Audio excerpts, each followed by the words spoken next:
السلام عليكم ورحمة الله وبركاته. اللهم صل وسلم وبارك على نبينا محمد وعلى آله وأصحابه أجمعين.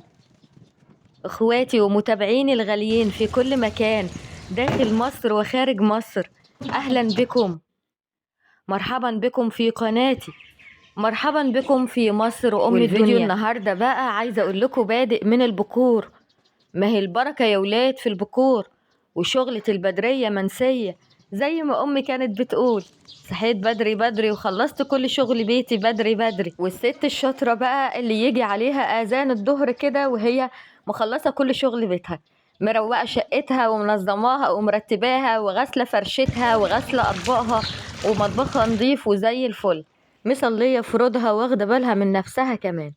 يلا بقى يا حلوين كده نبدأ الفيديو مع بعض، بس بالله عليكي استحلفك بالله تنزلي في التعليقات وصلي على النبي عليه الصلاة والسلام، كوني سبب في فرحة قلبي كده ان الفيديو يترفع، ربنا كده يفرح قلوبكم جميعا.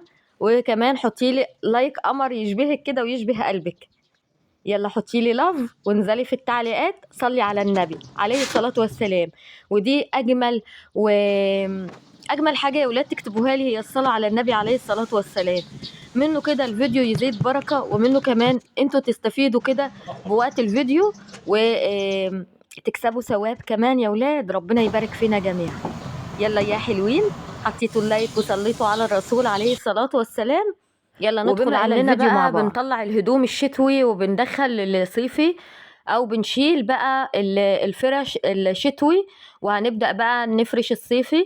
فالدفايات دي كانت على السراير، فقلت هشيل كل يوم واحدة واحدة كده وابدأ في غسيلها عشان الموضوع يكون سهل وبسيط عليا.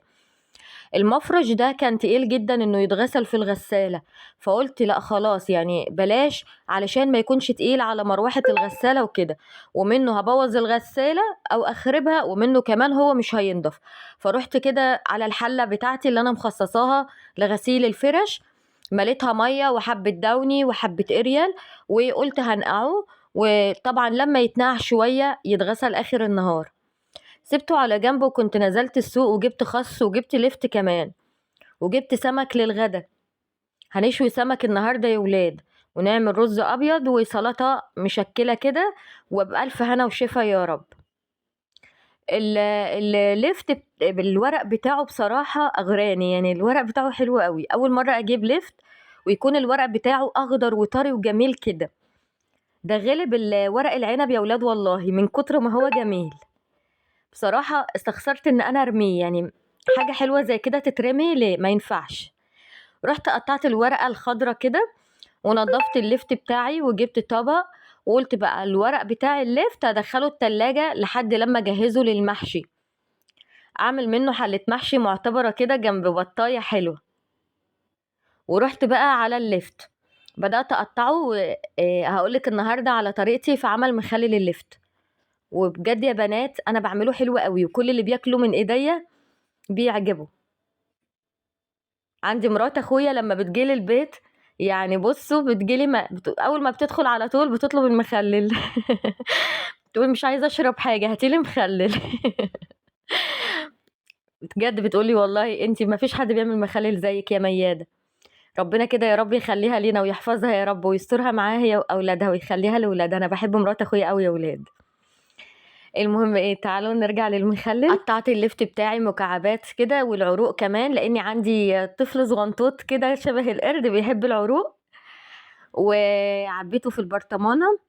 وانا واقفة بقى قلت هنقع الخس، كنت نضفته برضو، قلت هنقعه شوية في حبة مية كده وبعد كده اغسله، لو في طينة ولا حاجة تدوب معايا في المية. وكان نفسي اضيف حبة خل بس ما كانش عندي الصراحة في الوقت ده، ان شاء الله انزل الجملة كده واشتري لي ازازة، ربنا يكرم هنا بقى ايه، رحت جبت راس توم وبدأت كده ادهسها بالقشر بتاعها. ازازة الخل اهي بس ما فيهاش الا حبة صغيرة قوي، فالمخلل اولى بيهم. اخدت مية وحبة من الملح، بظبط الملح بالموايمة كده يا ولاد مش بالمعلقة. حبة شطة حمرا وعصرة ليمونة، ولازم الخل يا جماعة عشان الخل بيحفظ المخلل يكون مقرمش وزي الفل. نزلت كمان براس التوم اللي انا ضربتها في الهون وخليتها ناعمة بالقشر بتاعها، وهبدأ دلوقتي اعبي البرطمانات بتاعتي زي ما انتوا شايفين. طريقة سهلة وبسيطة جدا، الا ان المميز هنا في المخلل وهو التوم. فبجد التوم يا جماعة بيودي المخلل لحتة تانية خالص، بيوديه ماليزيا زي ما بقول لكم لكل فيديو. الغسالة بتاعتي كنت مشغلاها اول ما صحيت من النوم على دورة غسيل، وقلت انشر الهدوم، والشمس كده جميلة، الشمس طالعة جميلة وبصوا بقى يعني، يا جماله يا جماله، بداية النهار كده وأول الصباح. يا جمال ريحة الصباح يا ولاد، اللي ما تشمش ريحة الصباح الصبح هتبقى طول يومها كسلانة وخملانة بجد والله يا ولاد. وبما اني لسه بدري بقى، فقلت اعمل نوع من انواع الفطائر كده للفطار. والفطير ده بقى بيفكرني بريحة زمان وعمايل امي. طبعا ما يجيش حاجة جنب عمايل امي، الا انه يعني ادينا بقى يعني بنحاول ان احنا نقلد. معايا كيلو دقيق ورشيت عليه رشة بسيطة من الملح، وهحتاج له كمان كوب من السمنة، سواء سمنة بلدي أو سمنة نباتي، الموجود عندك اشتغلي بيه. هضيف كوب من السمنة وهزود معلقة كده من عندي. صراحة أنا بحب السمنة بتاعته تكون كتيرة شوية. اللي هتقولي بقى ما ده السمنة غلط، هقولك أنا ما بزودش يعني في أكله، يعني أنا ممكن آكل كده يعني نص واحدة. لو زدت خالص ممكن آكل الواحدة كاملة يعني مع كوباية شاي. لكن هو الفطير ده بيكون طعمه حلو قوي، يعني بصي بيشهي على الاكل كده، بيكون محشي جبنه، محشي سكر، محشي عجوه. جربيه كده هيعجبك جدا، وطريقته سهله وبسيطه. كيلو دقيق عليه رشه ملح، عليه كوبايه ومعلقه من السمنه، وبتمسكيهم كده يا شطوره تبسيها بايديك الاول. لازم تبسيها كده وتدخلي السمنه في الدقيق قبل ما تبداي تعجني. العجن هنا هيكون بميه مش بحليب خالص، لان الحليب هيطري معاكي الفطيرة، فهو بيتعجن بمية. وطريقة العجن هنا هي ان انت تشربي الدقيق المية، مش تعجني وتلتي، لا، تشربيه بس المية علشان تحفظي بتوريقة العجينة. بصوا انا بعجنه ازاي، مش بلته يا جماعة، لا بشربه المية بس. والعجينة لازم تكون معاكي متماسكة شوية مش طرية. هبدأ بقى اظبط قدام الفرن بتاعي. الحصيرة دي انا مخصصاها كده يوم الخبيز، لازم بفرشها قدام الفرن. وهبدأ انزل بالطبلية، اللهم بارك، والعصافير عمالة تسوسو وتسبح لله عز وجل. سبحان الله، الحمد لله، ولا حول ولا قوة إلا بالله العلي العظيم.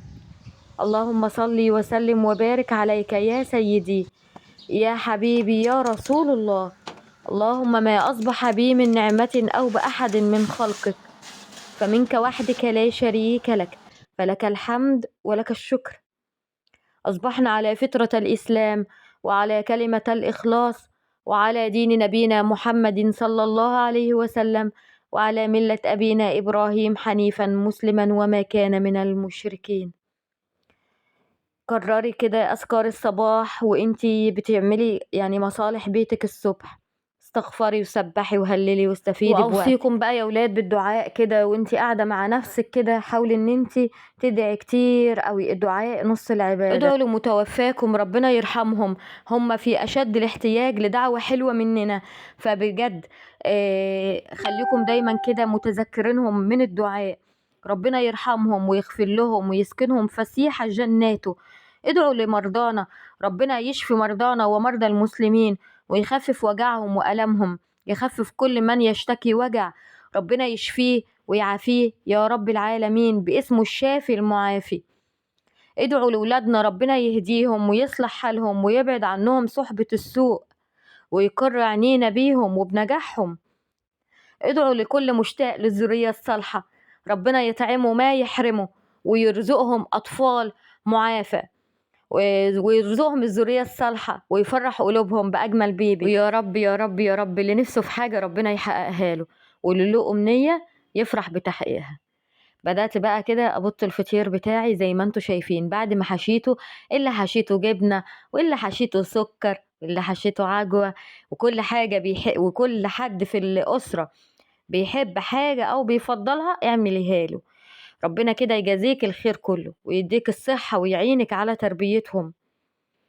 وسخني الصينية بتاعتك كويس جدا وطلعيها من الفرن بعد ما سخنت، وابدأي رصي الفطير اللي انت بطتيه. وبالنسبة بقى لصينية الفرن، محدش يقول ميادة مش نظيفة او ما غسلتهاش. لا والله يا ولاد انا بغسلها والله العظيم، بس هي اخدت اللون الاسود ده من تكرار الخبيث فيها. انا بخبز فيها على طول، فهي بقى الدهون والسمنة والكلام ده كله لما بيدخل النار بيعمل كده في الألمونيا. لكن هي نظيفة وزي الفل، وانا بغسلها في كل مرة بخبز فيها.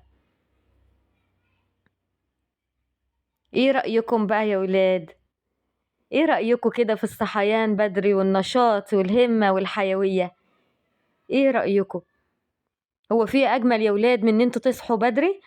هو في اجمل من ان انتوا تخلصوا شغلكم كده على راحتكم وما تكونيش الوقت ضيق عليكي ومتسربعة ومش عارفة تعملي ايه ويومك ضيق، وتيجي في الاخر تقولي اصل اليوم ما فيهوش بركة، اصل اليوم قصير. لا، ما هو اليوم قصير عشان انت بتصحي متأخر يا كسلانة. اصحي بدري كده وجربي الصحيان بدري وادعي لي دعوة حلوة من قلبي. عملت الفطير بتاعي ودخلت كده عملت صينية شاي معتبرة ولميت العيال وقعدنا فطرنا، وفضل ونعمة من عندك يا رب. اللهم ديمها نعمة علينا واحفظها من الزوال. وفطرت وقعدت شوية كمان وبدأت أقوم أجهز الغدا. ربنا يعيننا يا ولاد، ربنا يعيننا كأمهات. معايا بصل أخضر وفلفل أحمر وراس من التوم بقشرها بس كنت غسلاها طبعا، وكمان كمون وكزبرة ناشفة وملح وشطة وخل وليمون. وهي دي بقى بنسميها عندنا في مصر بشرشة السمك، وهي دي اللي بتميز السمك البيتي عن السمك اللي بتشتريه من بره مشوي. بعمل الدقة دي كلها وبضربها في الخلاط، بعملها عصير كده. كمان انا ضفت جزر شرايح وكزبرة خضرة. وريحة الدقة دي بقى يا بنات كانت قلبة المطبخ كله من كتر ما هي حلوة وجميلة. ونزلت على وسط الدار وشويت السمك. بس قبل ما اشوي السمك طبعا اول ما بجيبه بغسله كويس جدا وبغسل الخياشيم بتاعته. لازم بفتح الخياشيم كده وبنضفها علشان ريحة الزفرة. ايه اللي هتقولي يا ميادة، هو انت مش بتفتحي السمك وانت بتشويه؟ لازم تفتحي بطنه الاول. لا طبعا يا حبيبتي مش لازم، واحنا كمصريين بنحب نشوي السمك مقفول. مش بنفتحه، احنا بنغسله بس كويس جدا، لكن مش بنفتحه في حالة ان احنا لو هنقليه بنليخه وبنشيل الشوك الجانبي منه وبنفتح بطنه وبننضفه وبننقعه كمان في ميه بليمون بخل بتوم بخلطه جميله. الا اننا لما بنشويه لا بنغسله كويس وبنحط له في ميه النقع بتاعته دقيق او طحين وليمون وبس، وبناخده بنشويه بنرشه رده. عندي الرده دي ورشيته رده كده. الرده دي هي نخاله القمح يا ولاد، الطبقه الخارجيه من القمحايه. تمام. بعد ما خلصت ترديد السمك كده رحت على الفرن بتاعي وبدأت اصلح الصاجة بتاعته. المفروض ان انا اجيب طبق واحط فيه ميه واقعد جنب الفرن واصلح الفرن، الا اني كنت مستعجله جدا وكسلت ادخل البيت بقى اجيب طبق وكده، فالحنفيه جنبي شغاله فبقيت اغسل الفوطه كده تحت الحنفيه واروح اصلح الصاجه بتاعتي او امسحها يعني بفوطه مبلوله اهي.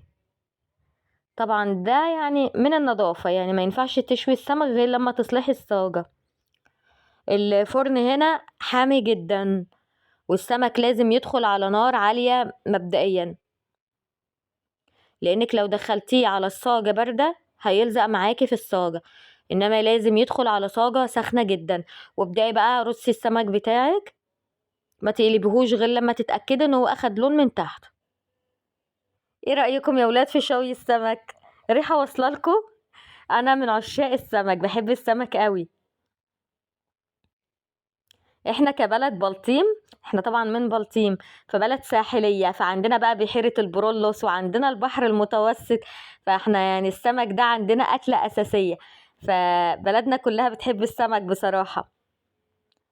ربنا يديمه على بلدنا نعمة يا رب، ويحفظه من الزوال، ويحفظ خير بلدنا، ويحفظ بلدنا آمنة مطمئنة، هي وكل بلاد المسلمين جميعا يا رب، وكل الدول العربية. ربنا يحفظ أمنها، ويحفظ السلام والاستقرار فيها يا رب، وينصر أخواتنا في فلسطين، ويأيدهم ويثبتهم بنصره، ويفرج كربهم ويزيل همهم ويرحم شهدائهم ويصبر قلوبهم، اللهم آمين يا رب العالمين. ربنا يرزقهم الصبر على البلاء. بعد ما خلصت شوي السمك، نزلت عليه بالدقة اللي انا عملتها معاكم او بشرش السمك، وبكده خلص الفيديو. بتمنى يكون عجبكم. ما تنسوش تصلوا على النبي عليه الصلاة والسلام في الكومنتات، وتقولوا لي بتتابعيني من انهي بلد، وتقولوا لي كمان تابعتي